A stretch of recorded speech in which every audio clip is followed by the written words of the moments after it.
Esse ato era algo corriqueiro. Por causa dele, milhares de pessoas se sustentavam e a música se expandia. Mas tudo isso acabou e num passado não muito distante. E agora?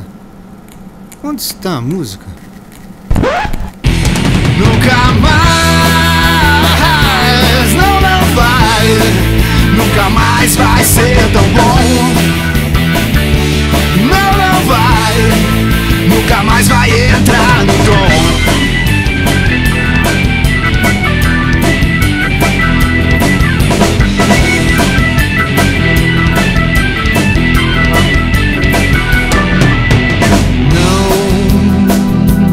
Não vai. Nunca mais ser tão bom.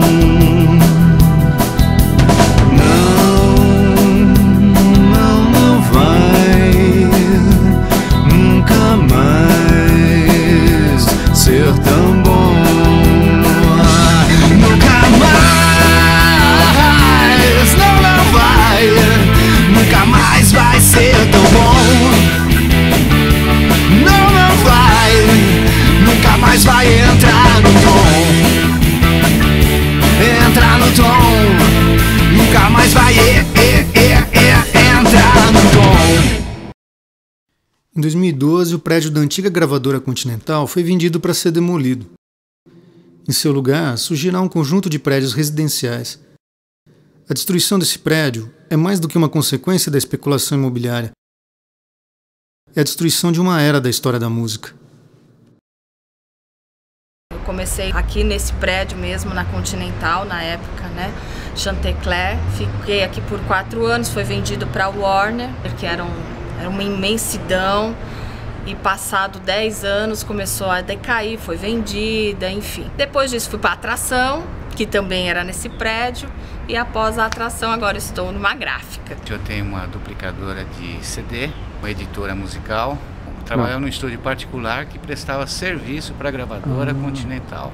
Comecei trabalhando na Continental em 84, aos 17 anos fui fazer regimentação em estúdio, nem sei se existe essa função de regimentador, né? Mas é isso, né? De chamar os músicos, coordenar. Foi a minha grande escola, onde conheci os principais compositores, artistas, produtores, estúdios, contatos com as gravadoras, enfim. Trabalhei na editora Latino, que hoje é o Warner Chappell, né? Trabalhei com a Miriam Vanzi, Murilo Pontes, Kid Vinil. Foi uma época boa, que foi a base de tudo. Eu trabalhando no artístico, sempre com foco na editora. Eu não ficava dentro daquela coisa de gravar, vender, CD físico. Na época nem era CD, era cassete e vinil ainda. A Continental era uma imensidão, todos os artistas, acho que começaram, os mais antigos começaram aqui. E depois veio uma multinacional comprar. Foi uma pena, porque também se acabou muito a história. Eu acho que as multinacionais vieram e não deram muito valor ao que a gente tinha. A Warner comprou a Continental efetivamente em 1993.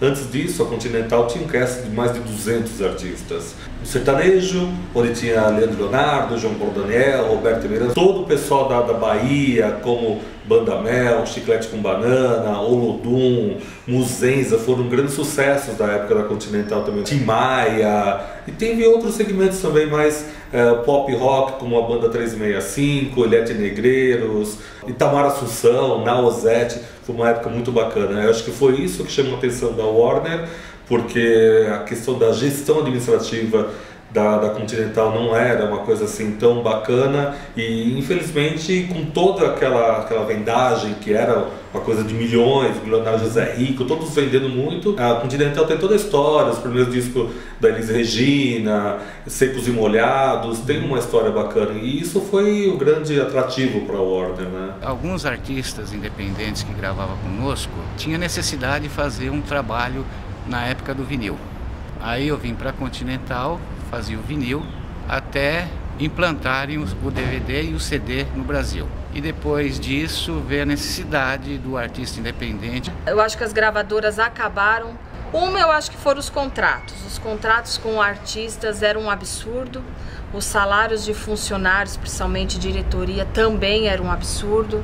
Mudou um pouco o foco, porque trouxe todo o perfil de uma multinacional como a Warner. Então foi um outro momento, porque você vendeu milhões de CDs, o que se vendia menos era 50 mil CDs, 70 mil. Que foi o período auge do CD. E artistas vendendo 1 milhão de cópias, como Leandro e Leonardo, mas obviamente que já não se aplicava mais aquele conceito artístico de ter tantos artistas dentro do casting. Cada vez mais foi se diminuindo, foi se trabalhando mais catálogos e menos lançamentos anuais. Aí veio a questão da pirataria. Pirataria, não adianta também você só julgar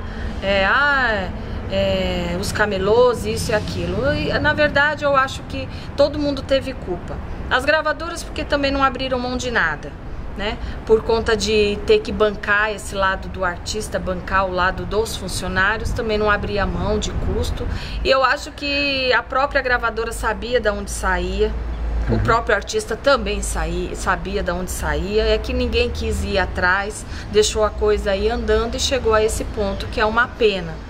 Né? Porque eu acho que acabar a gravadora não é só a questão de desemprego, nada disso, mas é uma estrutura, era uma estrutura que principalmente os artistas que estão começando perderam, né? Os que já são velhos hoje, se não tem a gravadora, mas eles sabem para onde correr, aonde correr, o que é bom para eles e o que não é.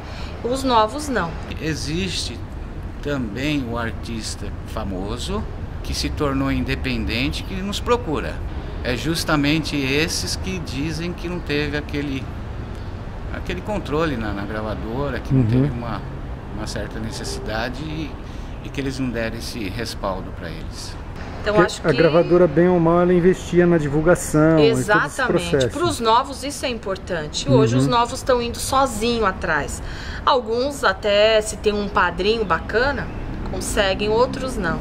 Isso é um prejuízo para a própria cultura nacional. Exatamente, eu acho que nós perdemos demais. Eu acho que se você contar hoje que tem aí, que seja 10, nós estamos falando de 10 para pôr um exemplo, mas cada 10 adolescentes ouviu uma música funk, você já imagina o que está a nossa cultura musical. Exato. Nada. Hoje a gente inicia a gravação do Picles Volume 4 Extra Forte.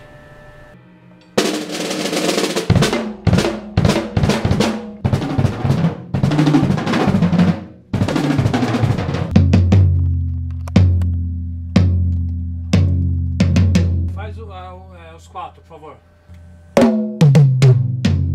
Faz uma geral da bateria, Marcão.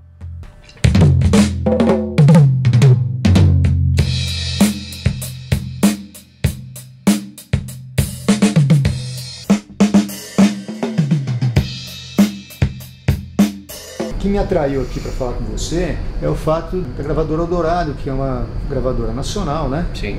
E uma sobrevivente aí dessa nova condição do mercado. Uma gravadora que já está no mercado há 35 anos. No princípio, a gravadora Eldorado ela nasceu de um estúdio. A gravadora Eldorado ela faz parte do grupo Estado de São Paulo, o jornal Estado de São Paulo, o antigo Jornal da Tarde. Nós tínhamos rádios. A Rádio Eldorado ela tinha um estúdio onde ela fazia transmissão de programas ao vivo. Foi necessário ter um equipamento para que esses artistas pudessem tocar. Desse equipamento nasceu um estúdio de gravação. Em 1972 foi inaugurado o Estúdio Eldorado, que na época era o estúdio mais avançado da América Latina. Foi o primeiro estúdio em 16 canais na América Latina. Gravávamos os programas para rádio, por exemplo, Um Piano ao Cair da Tarde, que era um programa de sucesso da época. Mesmo assim, nós tínhamos horários ociosos no estúdio. Então chamavam um artista, normalmente artistas que não tinham apoio de uma grande gravadora, que as gravadoras não queriam. Ele chamava esse artista e começava a gravar, ia gravando nesses horários ociosos, ia gravando discos com esses artistas. Discos como o Henricão, que ninguém conhece o Henricão, mas um sambista de São Paulo, e que você chega no estádio, tá lá, tá chegando a hora, o dia já vem raiando. Isso é dele, é do Henricão, né? E pouca gente sabe quem é o Henricão. Gravamos um disco com o Paulo Vanzolini, que assim, foi o único disco que o Paulo gravou cantando, porque ele não era um cantor, ele era um compositor. Então a Eldorado dava o tape para o artista que ia negociar com uma gravadora. Mesmo assim tinha dificuldade. Então, o que aconteceu? A Eldorado foi obrigada a ter um selo para poder desovar essas preciosas gravações. Né? Daí nasceu a gravadora Eldorado.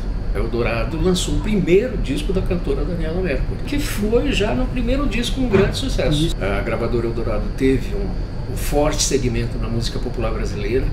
Nós tivemos Zizi Posse, Ângela Rorô, já numa segunda fase, enveredou pelo caminho do rock.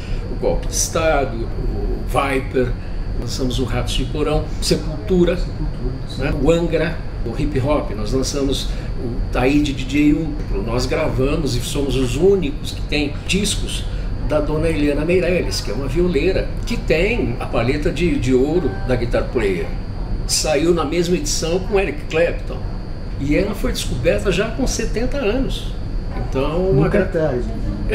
Nunca é tarde. Né? Então a gravadora Eldorado sempre privilegiou artistas com qualidade, né? Em detrimento das grandes vendagens.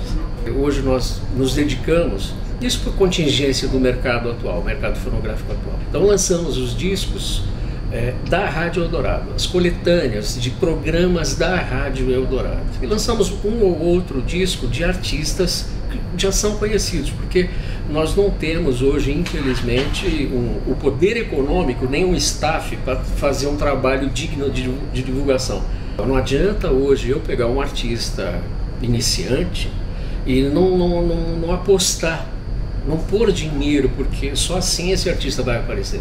Nos anos 70, 80 e até 90 se vendia disco. A finalidade de uma gravadora era vender disco, promover o artista para poder vender disco. Hoje em dia, coisa totalmente diferente, quer dizer, o disco passou a ser, que nem se comenta, né? É um artigo, é um cartão de visita, na verdade. Em vez de você chegar num lugar e dar o seu cartão, você dá seu disco.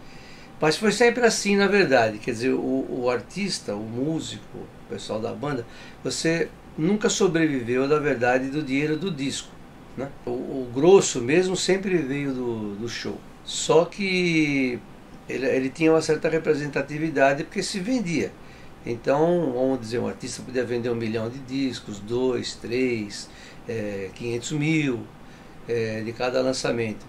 Isso, na verdade, acabava representando uma fatia do faturamento do artista, né? Hoje, basicamente, não se conta com dinheiro de disco, só se conta com o dinheiro do show. Existem alguns setores da música que vivem de royalties.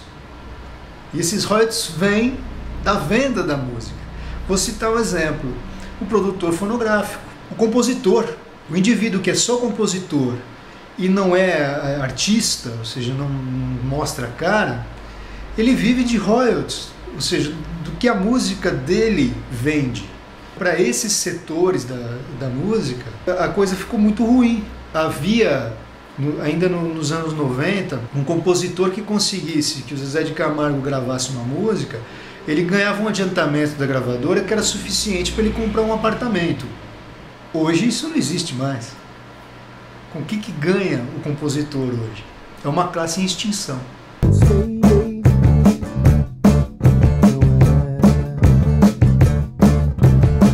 Eu valorizo muito o formato físico e resolvi reativar novamente uma antiga loja de discos que eu tive nos anos 80, nos anos 90. Eu aluguei essa pequena sala aqui nesse predinho subterrâneo de São Caetano, desacreditado. Muita gente falou: Rick, você tá louco, você tá maluco, onde já se viu você montar uma loja de discos em pleno século XXI, terceiro milênio? Ninguém mais quer saber de LP, de CD. Eu falei, eu não quero nem saber, eu vou seguir a minha intuição. A gente era aquela distribuidora que só trabalhava com selos, fazia um trabalho para selos que tivessem um catálogo grande. Em 2007, 2008 a gente mudou a maneira de trabalhar. A gente resolveu fazer o contrário e fazer uma empresa onde a gente trabalharia para os músicos. Fazer uma distribuidora que realmente fosse uma prestadora de serviços para a classe de músicos, bandas, selos pequenos, etc. A gente trabalha com as cadeias de lojas, com as livrarias, com 500 pontos de venda no Brasil. A gente exporta bastante também e a gente trabalha com 120 lojas digitais hoje. A tecnologia, ela desmistificou aquilo que a gente lutou tanto para conquistar, que é a coisa da capa do disco, que é a coisa da arte. Você acha que a produção de CD é algo que também está em declínio e que em breve não haverá mais, pelo menos no Brasil? Realmente está havendo um declínio.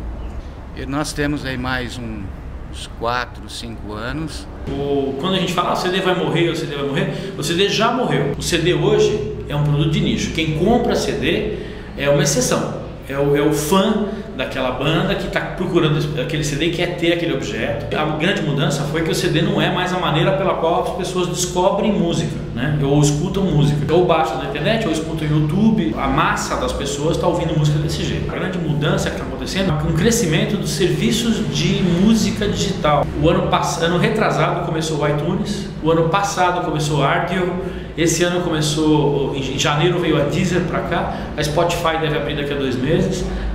Hoje de manhã recebi e-mail da Rhapsody, da Napster, que estão abrindo também. A Amazon está vindo no semestre que vem. Então todos os serviços de música digital estão vindo para o Brasil. A maioria desses serviços são serviços de streaming de música por assinatura. E música tem vários serviços assim. Você paga R$15 por mês e você escuta o que você quiser, no celular ou no computador.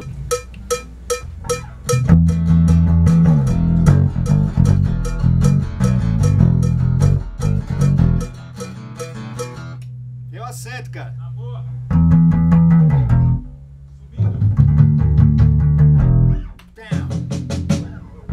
Isso, vamos lá.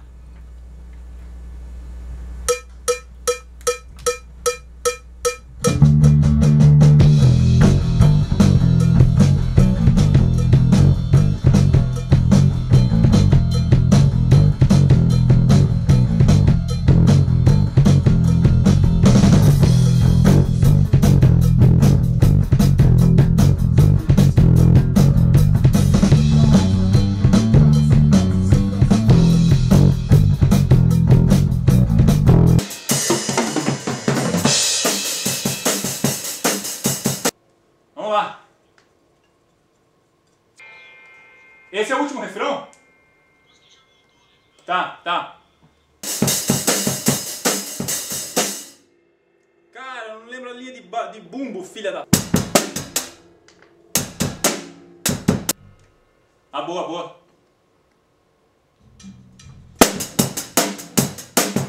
Comecei em 76, né? A minha primeira banda de garagem, chamada Boca do Céu. E o Boca do Céu foi a semente primordial do Língua de Trapo, que viria depois, no final dos anos 70. Em 79, na Faculdade de Jornalismo Casper Libero, éramos estudantes de jornalismo, e ali era um grupo que tinha uma forte influência de política. O assunto gravitava em torno da política, nos corredores da faculdade, e o Laerte tinha aquela veia de humor, né? E assim foi o começo do Língua de Trapo, mais no circuito universitário. Posteriormente eu saí da banda, porque a banda ainda não reunia condições para ter um sustento, uma condição financeira legal. Eu fui tocar na noite e a banda cresceu paralelamente. E você dependia da grana, da música para viver? Sim, nessa época sim. Então eu tive que tocar na noite, em bandas de bares, esse tipo de coisa, né? Acompanhando cantores também, fiz isso bastante. Posteriormente eu voltei ao Língua de Trapo, já no meio dos anos 80, a oportunidade de voltar, foi bem legal, porque a banda já estava numa outra situação, bastante recursos, foi bem legal essa volta. Bom, aí no início dos anos 80, fundei com o Rubem Joy e o José Luiz de Nola a Chave do Sol, uma banda de rock. E a banda foi crescendo, foi tendo oportunidades. Acho que o grande divisor de águas para a Chave do Sol foi a Fábrica do Som, um programa da TV Cultura, que era bastante famoso no início dos anos 80. Obrigado. Essa é Luz, da autoria do Tiguez, que tem um recado já para você. É o seguinte, Chave do Sol finalmente está lançando o seu compacto. Para adquirir o compacto, você vai até a Baratos Afins, Avenida São João, 394, sala 318. Ou você que é do interior, ou de outro estado, escreva para a Caixa Postal 19.090, 19090, São Paulo, e você vai obter o disco da Chave. É o Tiguei! Inclusive contato de show, tá? 19.090, quem quiser show da Chave do Sol.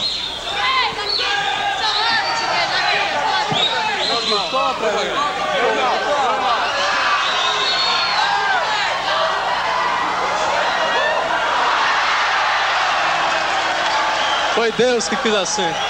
Esse é da Fábrica do Som. Aí eu enveredou para um caminho legal de shows, de discos, de oportunidades. A Chave do Sol teve uma carreira bacana nos anos 80. No início dos 90, começamos a trabalhar com o Pitbulls on Crack. Um som indie, tinha uma certa influência de punk rock, bastante do glitter rock dos anos 70. Aí no final dos anos 90, a Patrulha do Espaço, com uma nova formação. O Júnior, o único remanescente da época do Arnaldo Batista. Eu e o Rodrigo e o Marcelo, que eram na época bem jovens, fizemos uma carreira legal de muitos shows, 4, 5 discos na verdade, de estúdio e ao vivo também. Foi bastante legal essa passagem pela Patrulha, com quase 6 anos de trabalho. No início dos anos 2000, tive a oportunidade de me reunir com o Xando Zucco, o Ivan Scartesini e o Rodrigo, que trabalhava comigo na Patrulha, e fundamos o Pedra. Uma banda que tem um espectro musical mais aberto, não fechado só no rock. Estamos em 2 discos e partindo para a gravação do 3º agora. Toda essa passagem que você teve por essas bandas autorais e tudo mais, você continuou vivendo disso mesmo com um trabalho autoral ou não? Sim, houve uma época que paralelamente eu tive que dar aulas, mas sempre envolvido com a música, né? Porque a música autoral é difícil, né? Para você sedimentar uma carreira sólida, ter uma segurança financeira definida, é bastante difícil. Então nesses anos todos teve momentos bons, de picos, de altos e momentos baixos de dificuldade, que paralelamente tive que dar aulas de música, né, para complementar a renda. As bandas que você participou, elas não são bandas assim de mídia, né? Não eram bandas que estavam aí na mídia tocando a todo momento, né? É mais difícil ou não você estar na mídia ou não estar na mídia? É claro que é bastante difícil, as oportunidades são mais raras. Tem um mundo underground onde você pode habitar desde que ache o seu nicho. Então tem público para todo tipo de música, todo tipo de oportunidade. E dá para viver, dá para ir levando, não adequadamente como gostaríamos, mas com dignidade. A questão econômica de você fazer um lançamento, você imagina o que seria hoje o lançamento de um artista como o Djavan. O Djavan, para chegar ao que é o Djavan, foi preciso que fosse feito um investimento.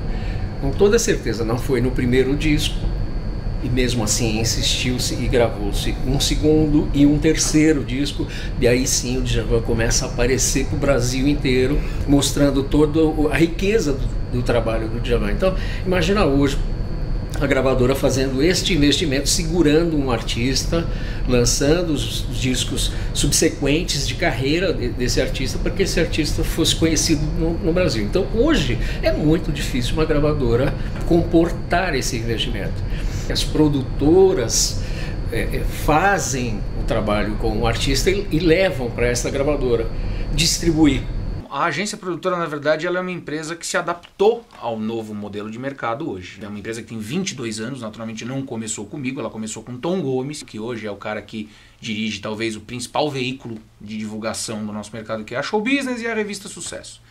Lá atrás, a empresa ela seguia os moldes daquele mercado de 22, 25 anos atrás. Eu já faço parte de uma 2ª geração e, naturalmente, à frente dessa empresa, adaptei a empresa para um modelo de mercado que existe hoje, que é um modelo que a gente chama muito de 360.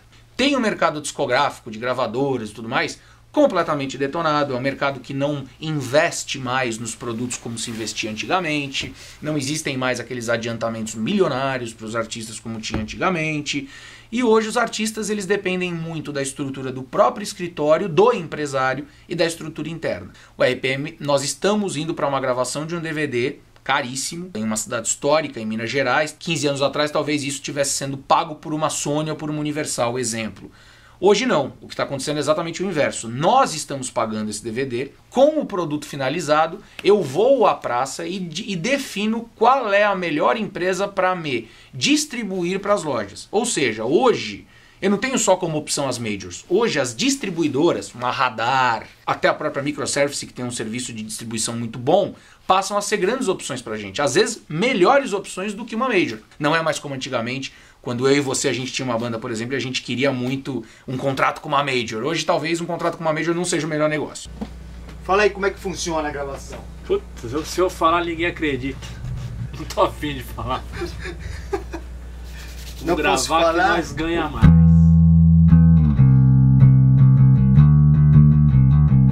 Tá bom, você vai falar que eu sou desse aqui. eu ia colocar a culpa no Marcão já, mas o som do baixo. O Marcão ia falar que esse aqui é melhor.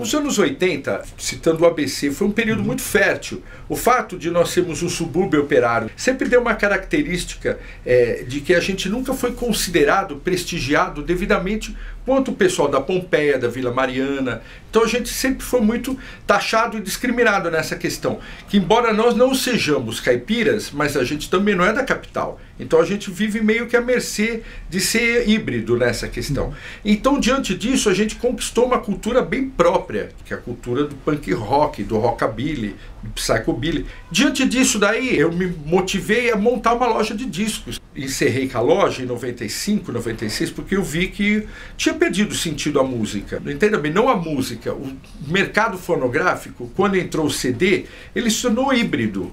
Então começou a se vender CDs em banca de jornal, drogaria, banca de revista. Então eu falei, para que ter uma loja de discos se vende CD em supermercado?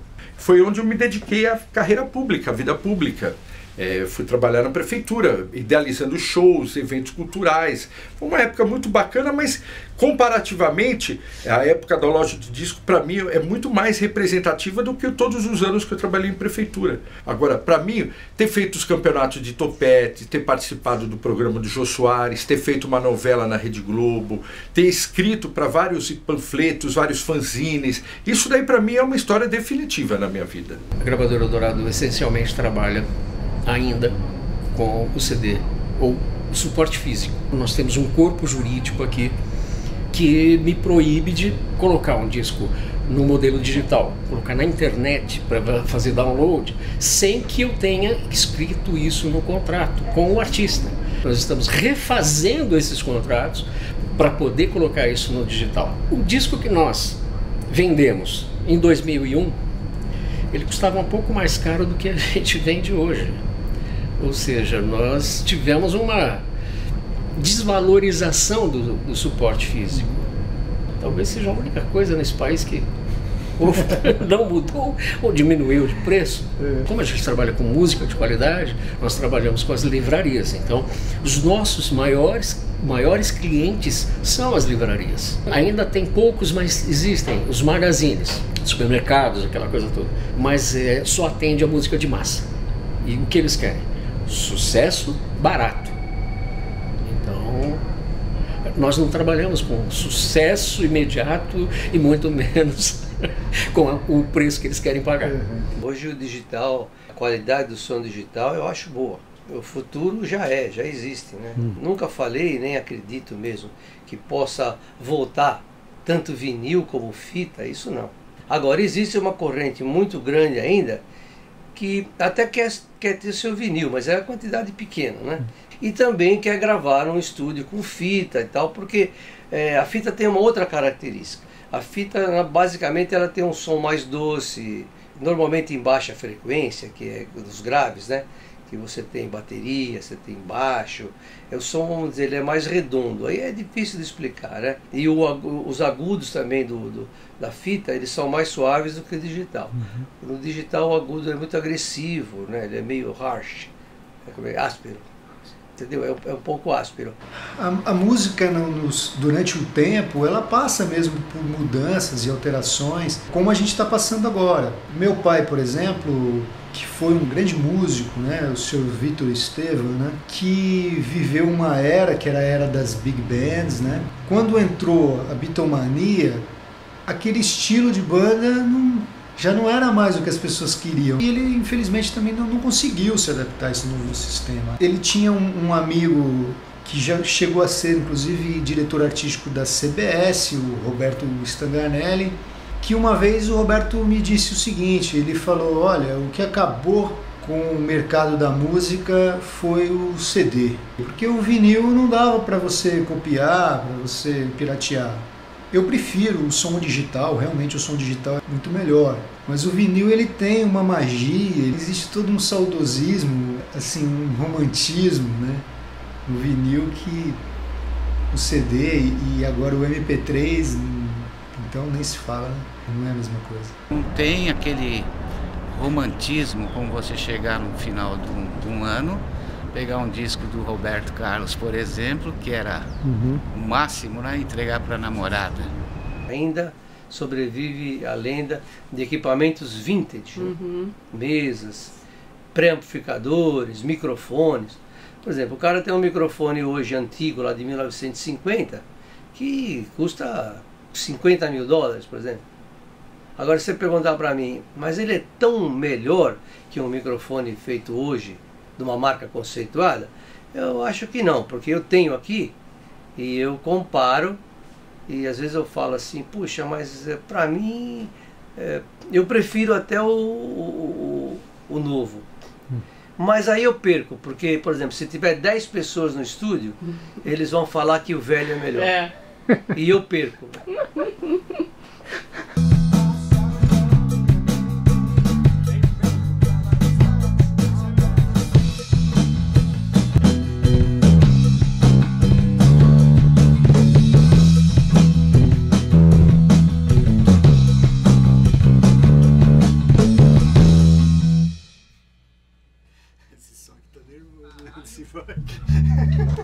Tá uma merda. Quando eu vendia Garotos Podres, individualmente, comprava 10, 15, 20 discos e vendia, você tinha um contato olho no olho com o teu cliente. Você tocava o disco para a pessoa. Você tinha todo um modus operandi, assim, de como convencer. A mesma coisa que um vendedor de uma loja de sapato. Você tem que convencer a pessoa que você está comprando um produto bom. Riquet, o que você tem de lançamento? Olha, tem isso, aquilo. O que você me sugere? Então, tem toda uma questão de um aperfeiçoamento até espiritual, até psiquiátrico, muitas vezes. Que dependendo do humor que o meu cliente está, eu vou saber. Fala, meu, você está muito para baixo, você não pode ouvir esse tipo de coisa, você está precisando de uma coisa para elevar a tua autoestima. Ou seja, você é um especialista. Exatamente. Você é uma pessoa que entende, que conhece a música e você pode sugerir para o seu cliente. E não existe mais esse profissional. Não existe. E o que é muito interessante, que eu sou de uma geração que eu aprendi a vender disco assim. Olha, eu não sei o nome da música, eu não sei o nome do artista, mas a música é assim.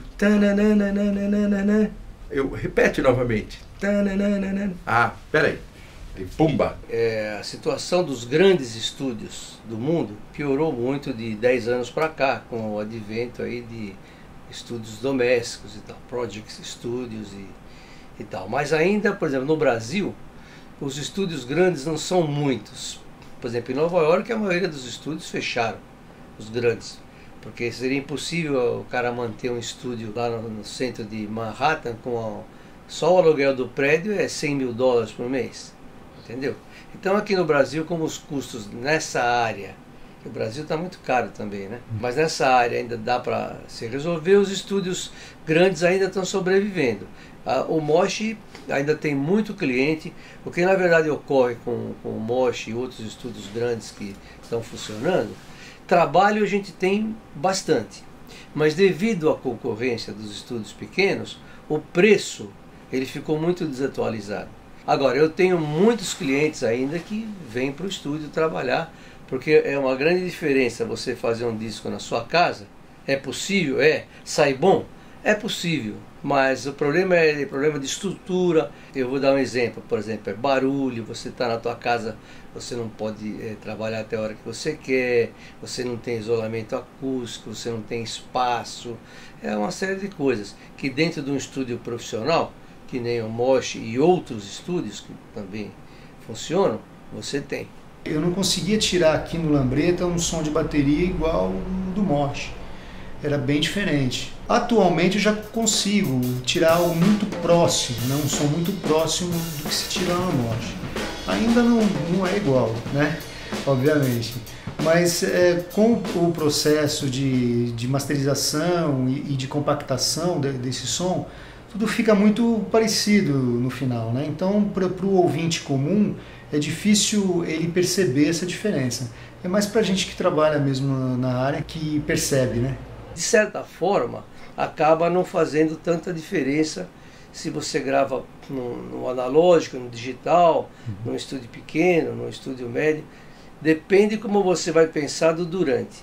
O durante a gravação, ele realmente, quando um durante a gravação ele é bom, te traz condições, obviamente você executa melhor, você coloca suas ideias melhor, você vai colocar a sua parte artística melhor, com mais conforto, então isso faz uma certa diferença. Mas como existe essa parte do depois, que tudo vira digital também, e sai o CD, que depois vai virar MP3 ou outras coisas, tudo depois fica muito próximo. E depende de como se ouve também, aí não se sabe mais nada, se é analógico, digital, estúdio pequeno, estúdio grande, fica tudo muito parecido.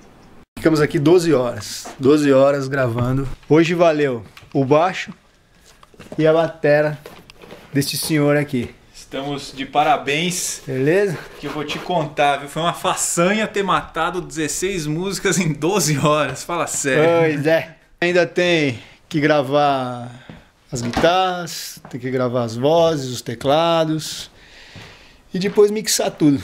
É um trabalho árduo que a gente faz, não sabe por quê. Porque a gente não ganha dinheiro com isso e quando a gente coloca no YouTube, ninguém assiste. E quando a gente põe no Last FM pra alguém ouvir, ninguém ouve e ninguém compra o CD também. Então acho que a gente faz porque a gente é trouxa mesmo. Ou porque a gente gosta muito. Ultimamente está rolando um filme a respeito de um estúdio americano que fechou, grande. Aliás, nem era tão grande. Se vocês assistirem ao filme, o estúdio não era nem tão grande. Mas o Sound City, em Los Angeles, gravou dezenas e dezenas de hits famosos, né? Fleetwood Mac, Neil Young, Tom Petty, Nirvana, que foi também mais para frente, nos anos 90. E o estúdio acabou fechando as portas agora, recentemente, em 2011, né? Justamente por causa disso, da maneira que se grava hoje. Que normalmente se faz muita coisa em estúdios pequenos ou até na sua própria casa, né? Claro que hoje, com a tecnologia, a oportunidade de gravar em estúdios menores, é tudo mais fácil.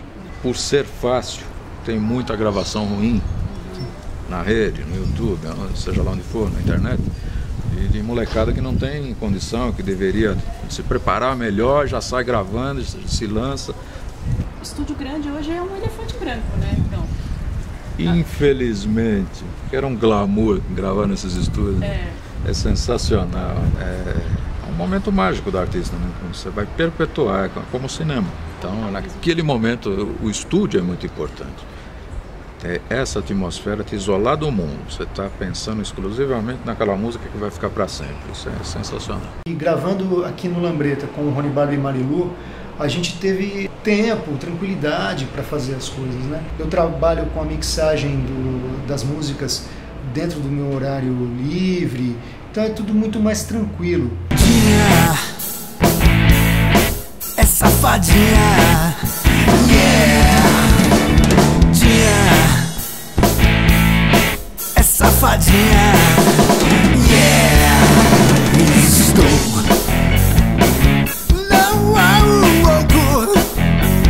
Gravar no Mosh já é um sistema mais industrial mesmo. A gente não tem todo o tempo do mundo, né? Isso acaba rolando até algum estresse dentro da banda, alguma discordância, que infelizmente até acarretou no fim do Pickles, né? Enquanto a gente estava gravando. E o disco, inclusive, agora eu estou finalizando e provavelmente vai sair como um disco solo meu. Por ele quer deixar tudo que tá aí. Então, não quero. Vamos gravar lá na Lambreta, lá? Não quero. Na Lambreta. Eu queria deixar esse solo aí. Esse solo aí, eu vou querer que você faça ele igual. Aí então deixa eu Não, mas o produtor sou eu. Quem vai falar se vai ou se não vai sou eu, então... Quem fala por último, quem dá a última palavra aqui sou eu. Nós gravamos no Mocha ainda na primeira casa que eles tinham, que era um sobrado ali na Vila Pompeia. Foi um prazer imenso gravar no estúdio daqueles, ter todo aquele equipamento que era dos Folhas, né, à disposição, os teclados. Né. Eu lembro até que de última hora pintou a ideia de acrescentar um teclado que não estava planejado na pré-produção, que a gente se motivou, olha que legal, tem um clavinete aqui dos anos 70, vamos usar. E acabou entrando no disco. E esse foi o primeiro disco da Chave do Sol. Quando a banda Folhas foi contratada pela RCA, que é um estúdio aqui, foi um estúdio aqui em São Paulo, linda também, a RCA ela tinha um equipamento compatível com os grandes estúdios do mundo. Isso na década de 70. Eles já importaram, a RCA importou em 1973, já as mesas Nive, que se fala aí do filme do Dave Grohl. Então eu comecei a gravar o meu primeiro LP, já foi gravado com uma mesa Nive e gravadores de fita, Ampex, MM1000, MM1100, para quem conhece, né? Fita de 2 polegadas. Quando eu montei o Mocha em 80, eu montei o estúdio e eu ainda gravava na RCA. Então eu me lembro que eu ia para a RCA fazer lá uma gravação, ou do Folhas, ou gravava como músico para outras pessoas. Quando eu chegava no Mocha, eu queria morrer de raiva. Que eu falava, mas que merda que é o meu som, entendeu? Então, é porque eu via o som da Nive, das máquinas de 2 polegadas, e eu comecei mais modesto, né? Com uma mesinha mais fraca, com um gravadorzinho pequeno. Equipamentos, por exemplo, a gente tem aqui no Mocha um órgão Hammond B3, com Leslie, caixa Leslie, para quem conhece. Então, tem caras que vêm aqui, a rapaziada nova, fala assim, pô, mas o que é essa caixa que fica virando o alto-falante? Para mim é uma coisa normal, como se fosse um sapato, botar um sapato. Por quê? Porque eu vivi lá os anos final dos 60 e 70 tocando, e isso fazia parte do equipamento dos Folhas e era usado. Quer dizer, hoje é uma raridade. Ó, essa aqui é um Nive. Essa é famosa. Passa pra ele. Essa mesa particularmente, essa, né, não essa marca de mesa. Essa mesa, ela é mais famosa ainda, porque essa mesa pertenceu a um estúdio de Nova York chamado Record Plant, que gravou John Lennon, Michael Jackson, nossa, e Frank Sinatra. Um monte de gente bacana passou aí. Passou nessa mesa, é verdade. Esse gravador aqui é do final da década de 60. Né? É um gravador de 4 canais. 4 canais. Que eu comprei agora no ano passado. Justamente por causa dessa coisa da restauração do Roberto Carlos, entendeu?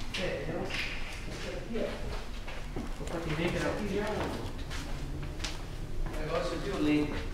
Esse aqui dá pra tocar ao vivo aqui. Dá, tipo, né? Uns DVD de vez em quando aí, né? Olha que grande, eu não tinha entrado no C ainda. Imenso. Que monstro.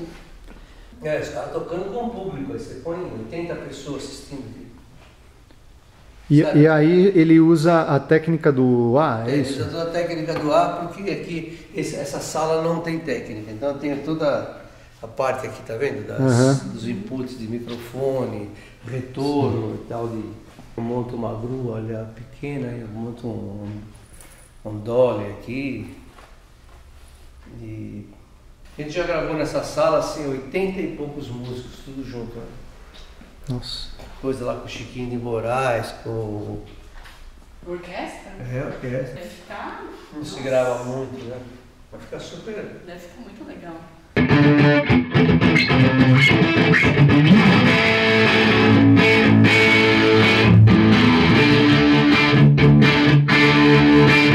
Hoje, o artista ele tem que ser autossuficiente. Isso é o 360. Eu hoje, aqui na agência produtora, tenho 34 funcionários. Por quê?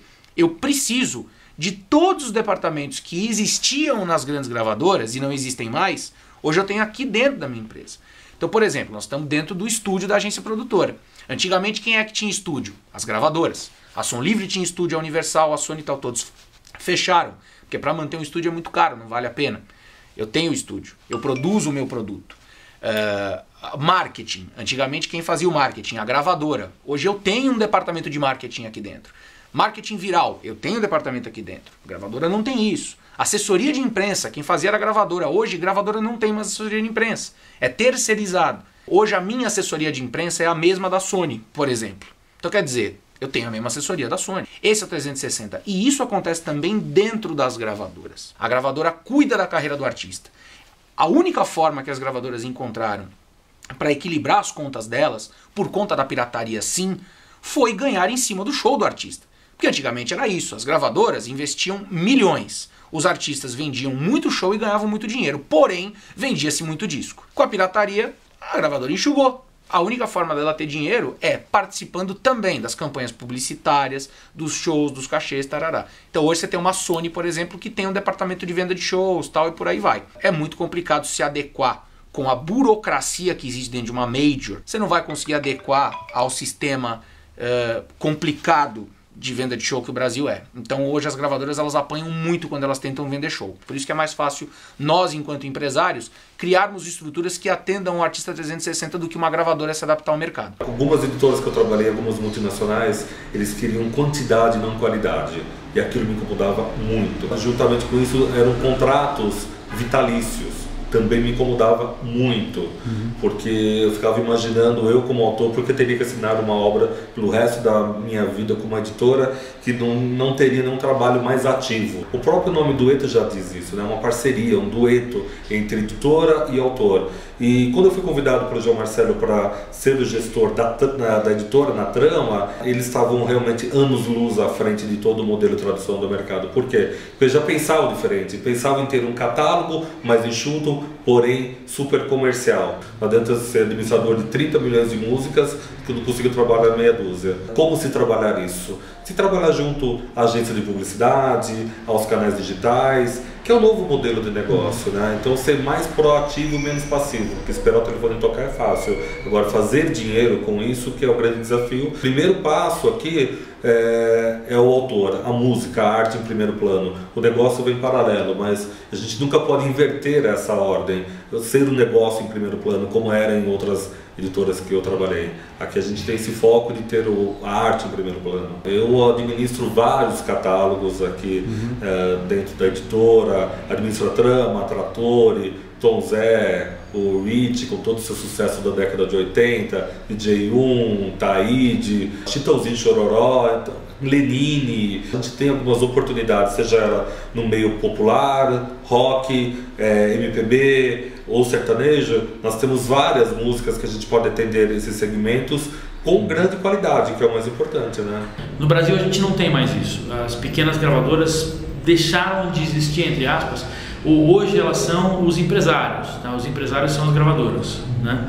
Nos Estados Unidos e na Europa você não é necessariamente assim. Você tem pequenas gravadoras que estão investindo ainda na carreira de artistas dos quais eles não agenciam os shows. Voltou a ter isso e isso está em crescimento lá fora. São as gravadoras 2.0, que as 1.0 aquelas mega majors e tal que desapareceram da maneira como eram, e agora começou uma subida de umas gravadoras menores, mais ágeis e muito mais espertas em internet, para fazer promoções de internet de uma maneira muito mais racional e muito mais moderna do que as antigas gravadoras eram capazes.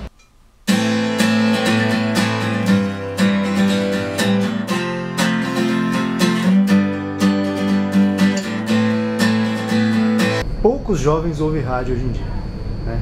Eles ouvem música pelo YouTube, que é um veículo de vídeo, né? Exatamente. O que você pensa disso? Eu dizia que para as pessoas da rádio, olha, cuidado, porque a sua hora vai chegar. Então hoje existem várias rádios que só atuam na internet. A rádio, ela filtra tudo aquilo que está sendo exposto, ela filtra e vai te mostrar o que, na opinião deles, quer dizer, dentro daquele segmento que aquela rádio trabalha, aquilo é o melhor. Enquanto se você na internet, você vai ter que peneirar muito para ouvir e chegar, ó, isso aqui eu gosto, isso aqui é legal. Como você faz uma comparação do que era ser independente nos anos 70 e 80 e do ser independente hoje nesse mundo que a gente vive? Bom, naquela época ser independente era ser absolutamente marginal. Quem não estava numa gravadora não era um artista profissional, tinha esse conceito sedimentado. Teve muita pressão, eu lembro bem desse período, em 79, 80, 81, quando começaram a surgir os primeiros artistas independentes, havia uma pressão enorme das gravadoras para esmigalhar mesmo esse negócio de sair gravando por fora, porque era um lobby. Você acha que essa questão do jabá para a rádio, tudo vem daí, não? Ah, vem, com certeza, né? Eu lembro muito bem que nos anos 80 não tinha dificuldade nenhuma para agendar um programa de televisão, por exemplo, ou de rádio. Era extremamente fácil você ir a uma redação de um programa, uma produção, e falar diretamente com o produtor, agendar, o cara abrir a agenda e já marcar para você sem problema nenhum, mediante um release. Se o trabalho fosse de qualidade... Sem problema. Isso foi mudando com o passar do tempo e hoje se tornou uma coisa impossível. Você sente que essa mudança foi porque passaram a surgir mais trabalhos independentes ou por causa dessa ação mesmo das grandes gravadoras que num determinado momento começaram a impor os artistas deles? Eu acho que sim. Acho que a segunda opção que você citou é uma proibição velada que foi limando as oportunidades para os pequenos artistas. A questão do jabá também, né? Hoje em dia não existe. Hoje em dia não existe. Não existe mais jabá? Não, não tem dinheiro. Ninguém está pagando mais rádio. Sabe quem está pagando? Sabe quem? Quem pode, quem tem poder econômico para pagar são os empresários. Né? Os empresários são os únicos. Gravadora não tem mais dinheiro para destinar à promoção que é conhecido como jabá.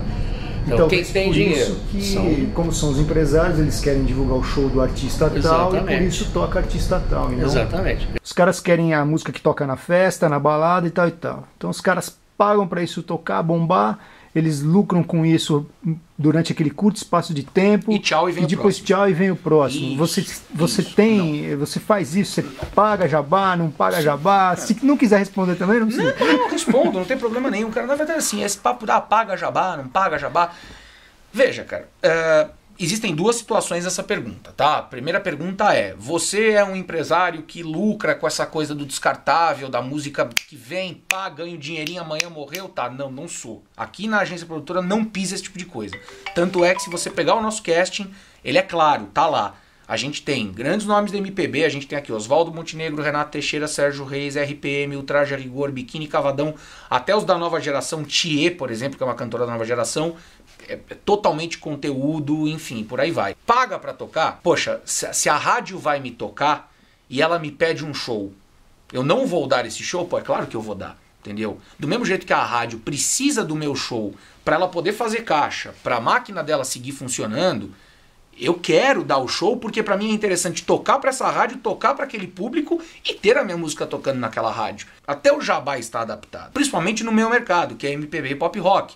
Hoje a gente usa muito a moeda do show como jabá. As rádios que trabalham conosco são rádios, graças a Deus, grandes, e todas elas são grandes parceiros nossos. Então tudo gira em torno do show, do espetáculo e da troca. Eu dou um show, você me toca, sem problema nenhum. Eu fiz uma troca com a 89 FM, dando um show do Ultraje a Rigor para eles no HSBC Brasil. A diferença é, metade dessa bilheteria era minha, a outra metade era da rádio. A 89 fez uma mídia absurda para esse show do HSBC. Qual foi o resultado? Nós esgotamos a casa, fizemos uma puta bilheteria e eu voltei com o dobro do que eu poderia ganhar de cachê desse show e a rádio saiu feliz da vida. Conclusão, um puta jabá legal. O jabá contribui muito para a má qualidade do que está acontecendo hoje nos veículos. Quando você paga, você exige que toque aquilo que você quer. E necessariamente o que você quer que toque não é bom. Ele atende a um interesse seu e não ao interesse da população. E acaba acontecendo aquilo que você falou. De repente as pessoas começam a achar que isso é verdadeiro. Se está na rádio é porque é o que tem de melhor na música brasileira. Se a rádio está tocando isso, teoricamente, isso é o melhor para que eu ouça. Quando você vê, não é bem isso. É uma programação que atende a interesses econômicos. O poder econômico é algo tão forte, né, que a partir do momento que a internet se tornou o principal veículo de negócios, entrou o jabá na internet também, através de anúncios. Os empresários começaram a dar destaques para determinados vídeos. Você paga para que aquele vídeo apareça em destaque nas buscas ou na primeira página. Você faz uma busca lá, tá lá em cima, lá amarelinho, em destaque, fulano de tal. É assim, a própria democracia que havia a princípio na internet também já não é mais tão democrática assim, né? O poder econômico já entrou na internet também. Tudo bem, você vai colocar seu trabalho lá para o mundo, mas tem 1 milhão de outros trabalhos. Então o diferencial é como eu vou atrair a atenção das pessoas para o meu trabalho. Então acaba voltando num problema. Você tem que investir de alguma forma em divulgação, gastar dinheiro, usar de outros recursos para chamar a atenção para si. O que se populariza é o que está na mão dos empresários. O poder econômico manda mais uma vez, né? Por outros meios, evidentemente, quem tem recursos vai sair na frente, claro. Ou seja, não existem mais as gravadoras, mas existem as produtoras. Exatamente. Muda-se o meio de manipular, mas a manipulação é sempre a mesma.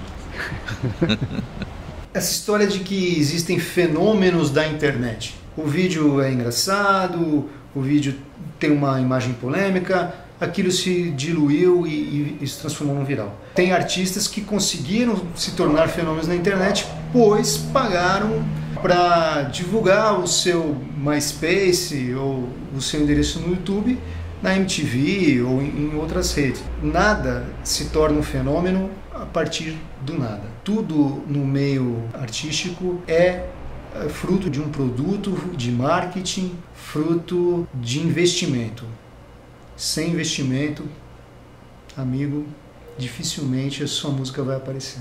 A Eldorado é uma rádio diferenciada porque a maneira com que ela toca, a programação, não gera um interesse de quem quer que seja em pagar um jabá para a rádio. Ela nunca vai tocar uma música 2 vezes. Isso já tira um pouco o foco do jabá que quer massacrar uma música. Uma parte da programação é feita com o computador, um tipo de sorteio, vamos dizer assim, né, que integra a programação manual, ou seja, aquela que o programador fala, olha, eu quero que toque essa, agora depois eu toque essa. Então, ela não vai tocar 2 vezes a mesma música durante o dia. E também não vai tocar no dia seguinte, naquele horário, a mesma música. Por muitos e muitos anos, a Rádio Eldorado ela foi dirigida pelo dono, o João Lara Mesquita, que é da família Mesquita, que é dona do Grupo Estado. O João Lara não precisava pegar jabá. Na verdade, ele tinha horror a isso. A gente tem liberdade de fazer uma programação do jeito que os profissionais da rádio acham que é o ideal.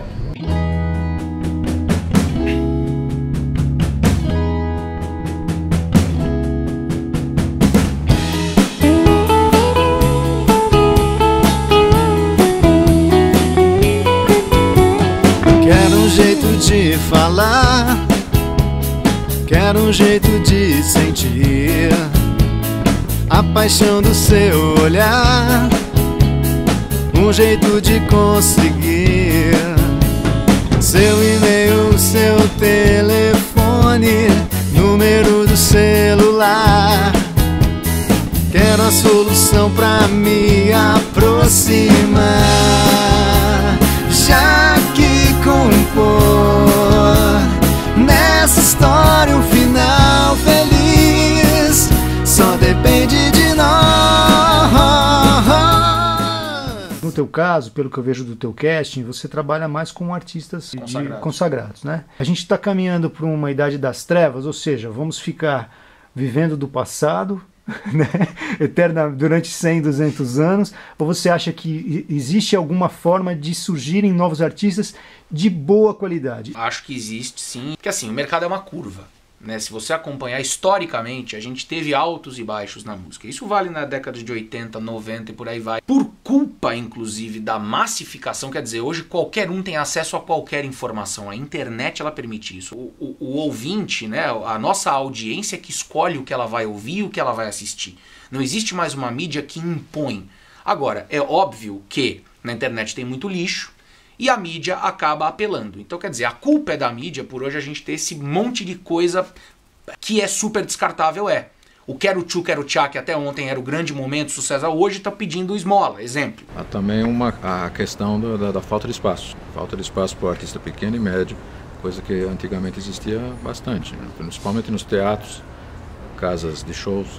Então, realmente é muito difícil você tentar quebrar esse bloqueio, tentando tocar em casas noturnas, onde as pessoas estão viciadas em ouvir música cover, né, bandas cover, porque não tem paciência de ouvir o som autoral. Criou-se uma cultura nesses anos todos, essa molecada nova, essa geração nova, não ter paciência de querer ter a vontade de ouvir um artista novo. Por que isso aconteceu? Eu acho que aí é uma questão cultural, as pessoas se desacostumaram. Vou dar um exemplo meu. Na minha época de adolescência, nos anos 70, nós tínhamos prazer em sair de casa e assistir uma banda nova. Se eu fosse saudosista, eu ficaria só ouvindo os discos dos Mutantes, não é o caso. Eu quero ver a novidade. Eu sou ávido por isso. A internet, ela tem o seu aspecto democrático, ou seja, você pode colocar lá a música e qualquer pessoa do mundo pode te ouvir tua música. A questão é a seguinte: como essa pessoa vai descobrir essa sua música na internet? Este é o ponto. Então, para os novos artistas, eu acho que a dificuldade continua a mesma. Se você não está na grande mídia, que é rádio e televisão, dificilmente alguém vai ter interesse em dar uma busca na internet por você. Você não é conhecido. Daí a gente começa a ver que existem artistas com 500 acessos nos seus vídeos e outro com 1 milhão de acessos. Aí você diz, porque o de 500 é muito ruim? Não, não é. Às vezes é muito melhor do que o que tem 1 milhão de acessos. Mas o que tem 1 milhão de acessos está na mídia e o outro não está. O que faz estar ou não estar na mídia? É o poder econômico. É aquele artista que tem um empresário que está ali bancando essa mídia, pagando essa divulgação, essa promoção desse artista. Esse artista vai aparecer com certeza, sua música vai se difundir, seja ela boa ou não. Já o artista que não tem essa possibilidade, esse poder econômico de se expor na grande mídia, ele vai ficar lá naquele grupo restrito de amigos e parentes mesmo eternamente, por melhor que seja o trabalho dele. Nós temos sim muitos, mas muitos artistas bons, com qualidade. Agora é óbvio que quando a gente fala, música de qualidade, a gente parte para uma coisa um pouco mais complexa. A mídia também precisa enxergar isso. Me desculpe, isso que a gente chama de sertanejo hoje não é sertanejo, isso é uma adaptação clara do pop rock. Entendeu? Isso nada mais é do que pop rock chamado de sertanejo, porque o termo sertanejo é popular e faz chegar até a massa. Então Luan Santana, me desculpe, não é sertanejo, é pop rock, ponto. Entendeu? E eu acho que o rock também está começando a voltar. Eu sou empresário aqui do Traje a Rigor, do Biquíni Cavadão e do RPM. São 3 bandas que vêm de uma mesma década, porém hoje ocupam patamares diferentes no mercado. O RPM é uma banda que tem uma pegada popular e está conseguindo se adequar ao novo modelo. É uma banda que faz 10 shows por mês. Entendeu? Cara, é uma agenda. Pode haver um resgate na música, mas é preciso que isso venha também das escolas, é preciso que tenha uma consciência da mídia, da grande mídia, né? Das TVs assim, que tem uma audiência grande, e se preocupar com isso, hein? Mostrar a música de qualidade desse país. Se ficar tocando, se ficar mostrando só essa música de baixíssima qualidade, as pessoas vão começar a achar que aquilo é verdade, que aquilo é a música brasileira, e não é. E tem gente boa, nova, aparecendo, né? Mas é preciso você expor isso para as pessoas. Então mostrem, antes que a música brasileira caia mais do que já caiu, mostrem o que tem qualidade nesse país. A Fábrica do Som era dessas, melhor dizendo, oportunidades democráticas que existiam. O primeiro material que a gente levou da Chave do Som, a gente não tinha disco ainda, levamos uma simples fita cassete gravada muito precariamente no ensaio, um release datilografado e nada mais. E fomos escalados e aparecemos na televisão, rede nacional.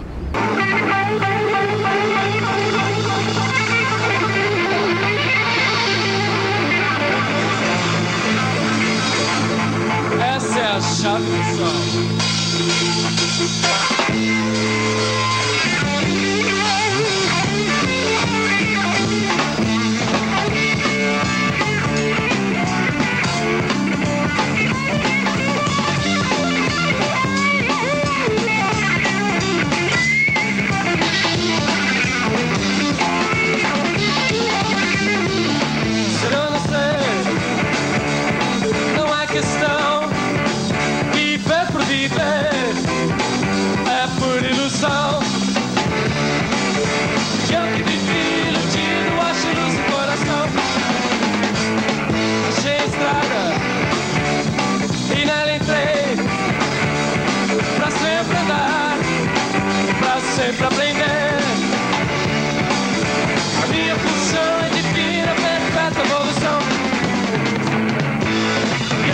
vivia com tanto preconceito, viagem sem loucura, hora que eu tô no peito, me toquei. Foi tão fácil. Energia básica, fonte do amor, viagens mil.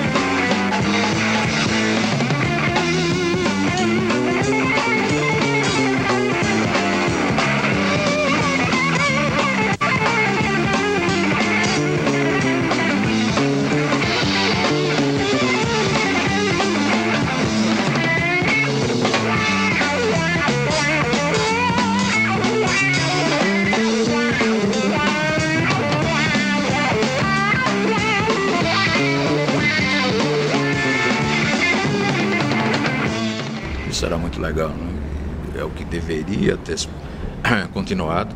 Existir até hoje a oportunidade para os artistas novos, os meninos novos que estão por aí. Hoje aquele artista aparece, bum, toca em vários segmentos da mídia e chega a um ponto que as pessoas já, isso aí já passou. Aí vem outro, que tem mais meia hora de sucesso e outro de meia hora de sucesso. Esses artistas, na maioria dos casos, não chegam a ter um CD completo gravado, eles têm faixas gravadas e acabam entrando em coletâneas. E eles fazem aqueles showzinhos de playback, onde não tem a participação de músicos, e acaba tomando espaço de quem faz música. Acaba não tendo espaço para os artistas realmente da música. Eu tenho 40 anos, eu ainda ouço músicas que me fazem dançar, lembrar alguma coisa. E o que essa mocidade vai ter? Quando tiver 40, vão lembrar do quê? Uma música funk? O que uma música funk te traz?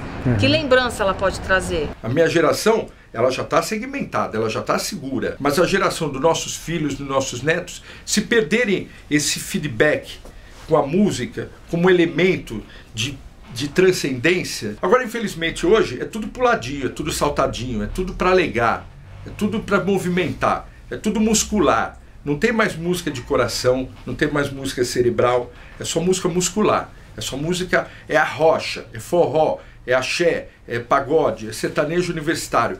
Eu não vejo mais uma música contemplativa, uma música meditativa. Até existe, mas você não vai ver isso daí mais na grande mídia. Você não tem mais essa referência do que é o sucesso, porque o sucesso hoje é muito descartável. O que se toca hoje, daqui a 6 meses você não vai lembrar mais o que se tocou. São os artistas de uma música só, né? Artista de uma música só por um momento único, às vezes. E você baixa de graça na internet e tá bom, porque daqui um mês você não vai aguentar mais ouvir aquilo. Porque a música é descartável hoje, né? Você não tem mais esse comprometimento, né, com o artista, ou seja, são muito pontuais os sucessos, né? Se ganha muito por pouco tempo. Eu acho que uma ação duradoura seria mais bacana para todo o mercado. Quando você não valoriza a sua própria música comprando, simplesmente baixando sem pagar nada, é um arquivo. Você vai lá e deleta e baixa a próxima, a fila andou. É mais ou menos isso, né? Se tem alguma coisa que esse país faz de primeiro mundo, é música. É uma coisa que não tem como negar. Os gringos têm que abaixar a cabeça e falar, realmente o Brasil produz uma música de qualidade. Vai ser difícil a gente continuar nessa linha com a atual produção musical desse país. Eu penso que, comercialmente falando, a música ela está fadada ao fracasso. Porque hoje a música ela se tornou livre. Porque hoje o consumidor de música ele não está mais preocupado com o conteúdo. É efêmero, é descartável, é rápido, é lixo. É um sexo com uma prostituta. Você pagou e jogou fora e não tem compromisso nenhum com ela. É modinha, né? Exatamente. Desejo te excitar e por onde começar. Agora eu sei.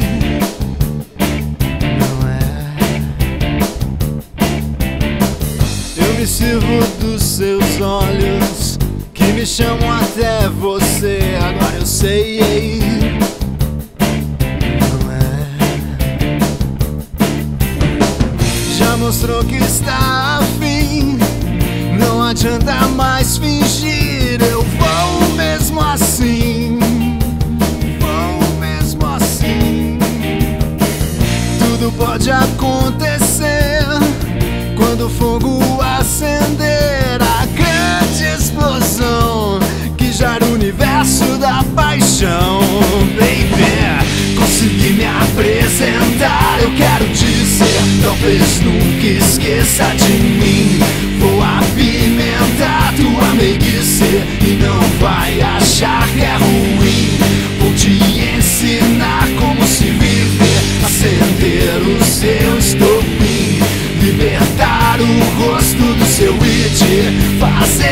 você, um jeito de ter a chance de uma vida boa antes de morrer.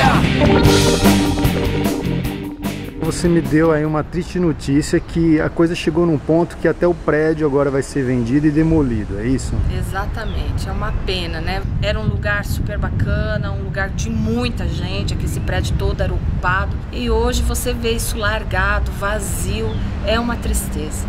Assim, é de uma dor incrível.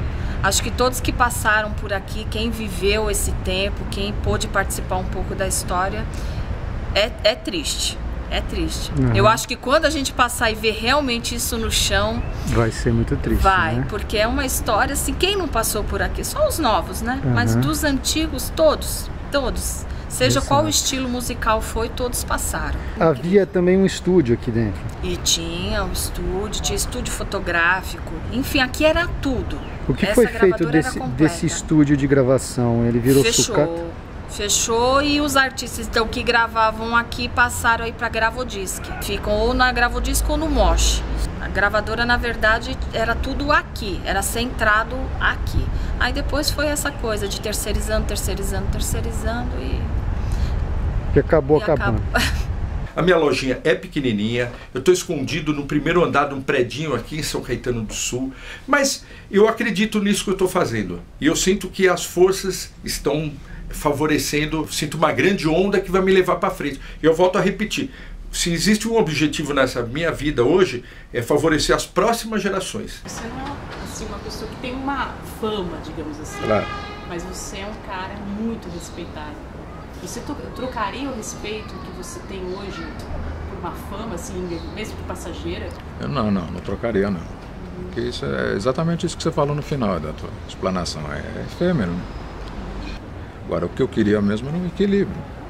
Nem 8 nem 80, quem sabe chegar no 48. Uma portinha aberta ali, né? Uma portinha aberta, nada mal, né? Você como um músico autoral, independente, que viveu todos esses momentos da indústria, né? Desde da época do vinil até o YouTube. O que você espera para você, Luiz, do futuro como músico, do seu trabalho como músico? Artisticamente, fazer música. Nada mais, é simples assim. Até a morte. Até o último suspiro. Legal. As coisas que vivi me citam o corpo a não desistir, não desistir. As coisas que vivi